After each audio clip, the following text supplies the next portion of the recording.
The walk starts from Chesham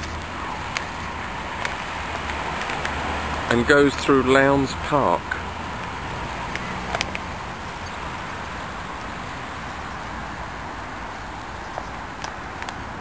That is the way of the walk. Here's a split in the path looking towards Herbert's Hole. We're taking the left fork here.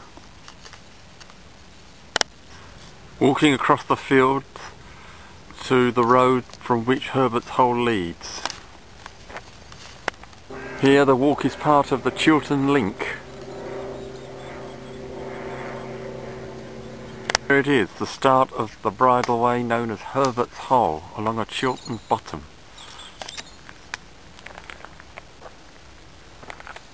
And there's Herbert's Hole spreading into the distance. Further along Herbert's Hole, by moving the camera you can see that it is indeed in a bottom.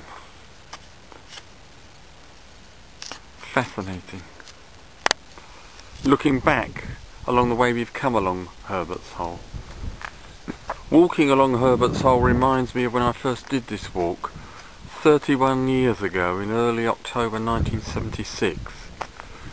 I did it with a friend and we had dire trouble with the route directions and were scurrying back to Chesham just as it got dark. Hopefully that won't be happening today. And there's where I'm about to sit to have a drink. And there's the faithful rucksack. And there's the view ahead along Herbert's Hole. Someone on a horse approaching in the distance. And there's the other end of Herbert's Hole. Not very distinguished. The walk goes up that road there on the left. After crossing the B485, the walk joins this hedge lane which leads out to the road which will go through Hyde Heath village. Hyde Heath village. After Hyde Heath village, the walk comes across this large ploughed field, and this is after I've crossed it, so it's looking back. After the field, the walk enters Weedon Hill Woods. And there's the path ahead. Look at the marvellous effect of the sunlight on those tall trees, still in Weedon Hill Wood.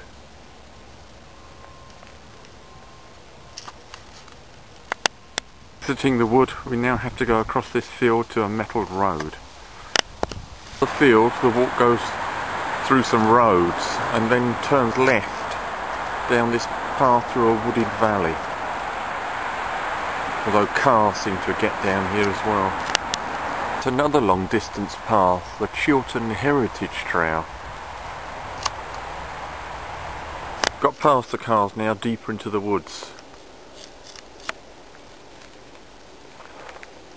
And there's the path ahead.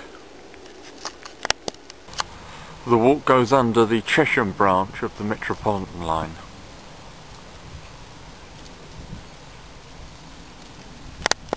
The walk passes this old water mill, which is beside the River Chesham. Forget the CCTV cameras, there's yet another long distance path, the Chess Valley walk. But we're not actually going along that fork that it's pointing to. We're going towards White End.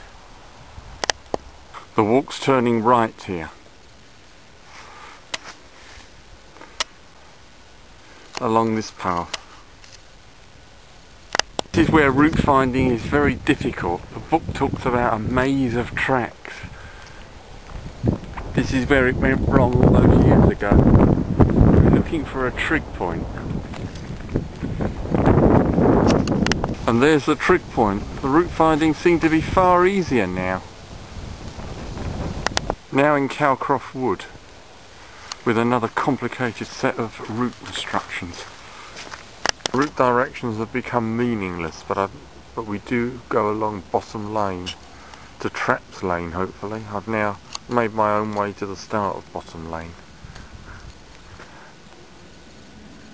And there it is.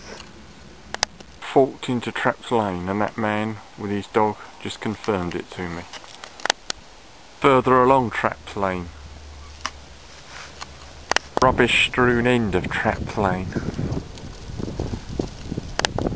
Now on the final path by the railway, back to Chesham Metropolitan Line Tube Station. We are back at Chesham Underground Station. And the end of the walk.